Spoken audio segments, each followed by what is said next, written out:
would like to bring up the founder and executive director of Rebuilding Alliance. Please help me welcome Donna Baranski-Walker.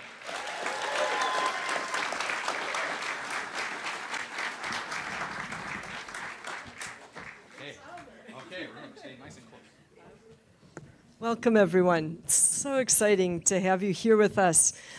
It's been a long few years when we haven't been able to gather like this, and what a wonderful thing to see your faces here. To see you here in person. Welcome to everyone who's watching from afar. I'm especially delighted to have this opportunity to give you a little bit of an introduction to what is Rebuilding Alliance all about, and how have we changed in this past year and a half, 2 years. Because something has changed, and it is a reason for hope, and it's still very much holding on to resilience. I'm going to show you some slides because I'm back from having traveled just the last few weeks.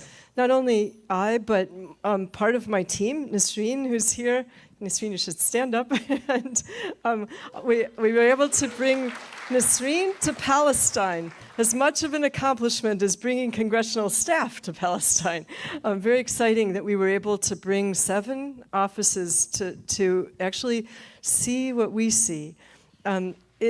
I wondered for years, why can't Congress see what you see your experience? Why can't they? And I realized that that maybe no one was showing them. So through the intervention of a number of people who said Rebuilding Alliance should carry this legacy, we've brought now 4 congressional staff delegations to Jerusalem and the West Bank. And they're not allowed to go to Gaza, so we bring, to our best of our ability, bring Gazans out to meet with them. Let me tell you why I moved overseas in April. I'd like many of you, I'd only gone to the grocery store for so many years, 2 years during COVID, but in a little village called Al-Aqaba, the place where we take Congress to see what peace could look like, all of a sudden in January, a judge, who is himself a settler, changed all the rules. Not unusual that can happen, but we'd kept the village standing without any demolition orders for 12 years. We built the kindergarten. Cindy and Craig Corey came when we started building that kindergarten, just in the first month, back in 2003. And the kindergarten attracted investment into the village. It was the mayor, his name Haj Sami Sadek, it was his vision to be able to bring everyone home because their village was, and let me say, we have a guest from Al-Aqaba with us, Ola, who's here, is an engineer from Al-Aqaba, a graduate of that kindergarten that we built, actually. Very exciting to have this opportunity. The kindergarten, though, it came under demolition order, and so did the whole rest of the village. This was back in 2004. We scrambled to help them file before the Israeli High Court, and in 2008, they won the case, kind of won the case. The judge said, for the time being, the center would remain standing. And so it began, our effort with the village to help design homes, build homes under their own building permits, people moving in, 60 homes, all kept standing without any demolition orders, almost too good to be true. When it changed, 8 houses were under construction, and the 9th one, the judge said would be demolished, and he did. He demolished it. What I'm going to show you was when I was there. We had to convince everyone else to finish their houses, to get moved in, that would be the safest way to keep them standing, and file the new master plan, and go to the Supreme Court. All of those things, all at the same time. I'm there in Al-Aqaba for 2 months to help guide that process and take lots of pictures. And that one house that was demolished, it's a family of 7 children. The youngest is a boy. Because they were demolished once, they could be demolished at any moment without any notice at all. And I was staying right across from them, so I could keep an eye out. I could plan for if the army shows up, why I could run fast and be in front and explain that there's a Supreme Court case and that they can't demolish yet and shouldn't ever. And then it came time, I brought the congressional staff there even, and then we got the embassy, the American embassy, to travel there too. And that so far is keeping it standing, and their case in the Supreme Court is holding steady. It actually has a good judge, not a settler judge. She's doing some other good things in Jerusalem. We're hoping for the best. Nothing's certain, ever. You know, we've got lots of Congress people to keep this standing, to keep many other villages standing too. It's just if you turn your back, it could go down. So the good news was it is standing, it does have hope, and if you show more pictures, I guess we pasted on the side of their house all the pictures of the family and the notices. Uh-oh. And oh, this is me talking on there. I think you can skip, but what was happening was that we pasted the pictures on the side of the walls to keep their house standing. So far, it is standing. And I brought Congress there, congressional staff in June. And then, because we got it to work in June, we brought them again. We brought another set of offices, 7 offices. 35 congressional offices have asked to travel with us. We hope that we can do this again in January. You can keep showing these slides, because now I'm going to show you. Now, the Ethics Committee of the House doesn't allow me to show you the pictures of the Congress traveling. And that makes sense. Think about it, ethics, they're paid by the government. They don't want to be shown in a fundraiser. You'll have to see that film separately. But I can show you where we took them, why it made sense to bring them to Jerusalem and to the West Bank. And you're going to have to just keep going. It's quite, we start with Bethlehem. It was the very first time, by the way, this is the 4th trip, that we were allowed to keep Congress in the West Bank. We got them to stay overnight, and the Ethics Committee said yes. It was a small miracle. It was a huge relief. It was so much better. So in Bethlehem, keep going. These are Bethlehem pictures out from my window, and across from Manger Square. We were able to, you can keep on, and man, I'm too nearsighted to see the screen. So let me see if I can move this over a little bit. Hopefully this will work. And we were able to bring them to visit with the mayor of Bethlehem, continue on. This was actually the Minister of Health on the first trip. You get the idea. I learned that when we bring Congress, we can also bring access. We can ask the questions that don't get asked. We took them to meet not only the U.S. Embassy in Jerusalem, but the U.S. Annex in Tel Aviv. One group speaks to Palestinians. The other group speaks to the Israelis. We got to ask that set of questions with each one. The UN gave us their highest level of attention. They did briefings with us, with Lynn Hastings, the humanitarian coordinator for all of Palestine. The most difficult part, by far, was to take the congressional staff into prison, into the place where the hearings are held for children.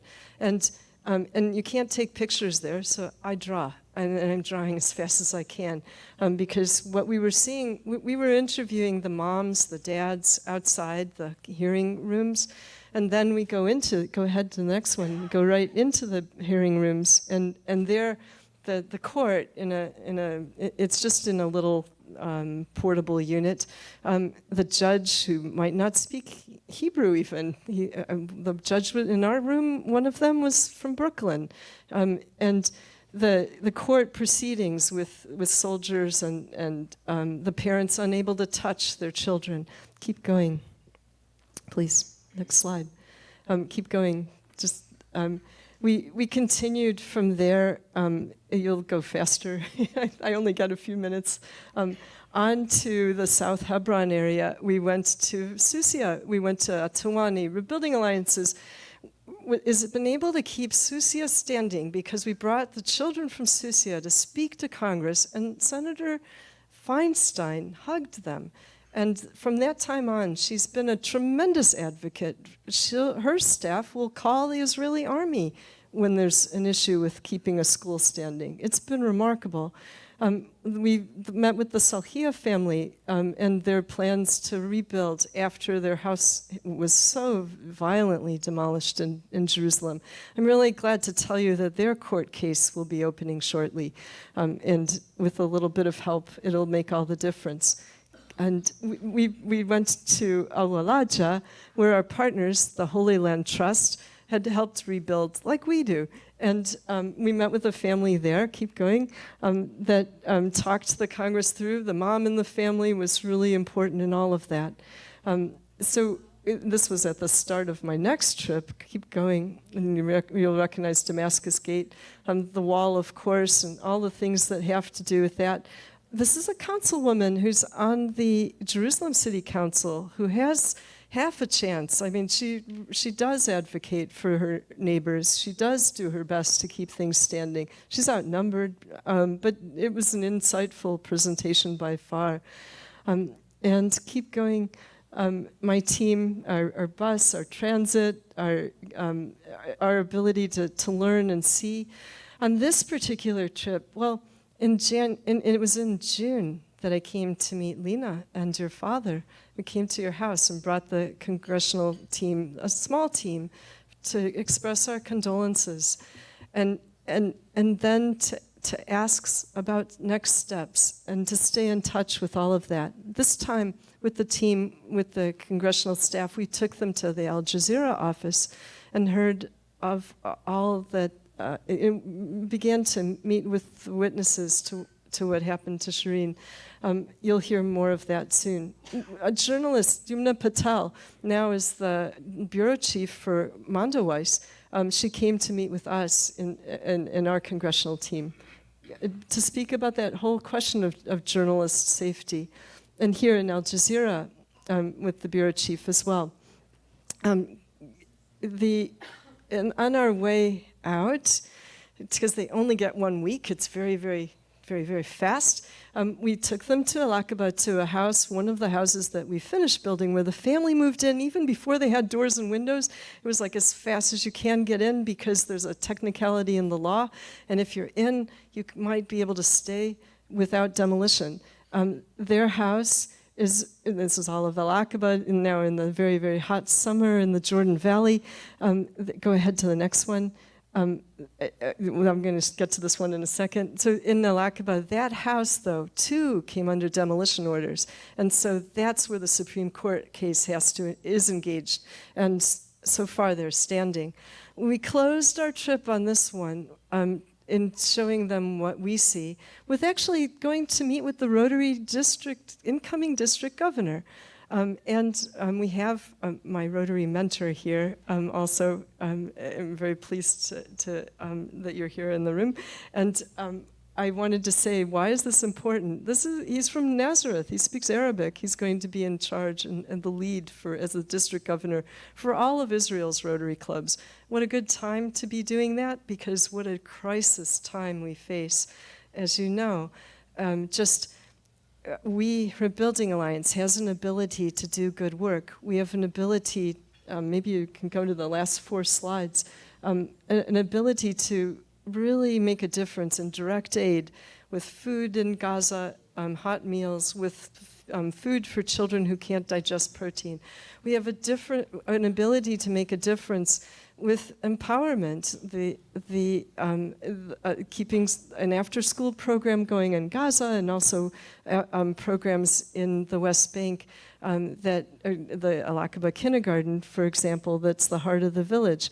There are 4 of those, and you'll have to, hopefully we'll go with each one. So direct aid, then empowerment, also being able to do construction like I've described. Wait till you hear about the Gaza project with construction, because an incredible architect is designing a way for the smallest of homes to build up, to have a second-story floor, and they're doing it on stilts. And he's done it before, and he's a Harvard fellow too. So really exciting to see, and you'll be hearing more about that as the project takes off. And then advocacy, all the things that have to do with bringing Congress over have really grown in our work. Nasreen is the head of our nationwide advocacy program. We have a small team, but what's been happening to us, to our surprise, maybe to everyone's surprise, is that when we launch a campaign and when all of you take a moment and send your email to Congress, they respond. We're getting 60, 70, sometimes 90 offices doing briefings with us, Zoom briefings. We're putting on a guest speaker from overseas, someone who's an expert. We're asking all the constituents who've signed on, who sent those letters, to actually join the Zoom calls. And we're doing 5 briefings a day. Our latest project, and very exciting that the Ramallah Federation is here, because your team is joining us in partnership, because we've launched a program ensuring Americans fair access to Palestine. Why now? Because the whole question of visa waiver for Israel has to be preconditioned on Americans having access. It has to be reciprocal. And what can we do? Those briefings. We can help constituents move Congress so that they pay attention, so that they respond when you get blocked at the border, so that they help, so that the embassy actually engages and keeps track of this. It has to be counted, but more than that, it has to be opened. And I believe that that's where we can make a difference together. So I thank you for being here. I really appreciate this opportunity and the wisdom and insight that you bring to everything you do. And with that, I'll turn the floor back to our MC. Thank you. Great job.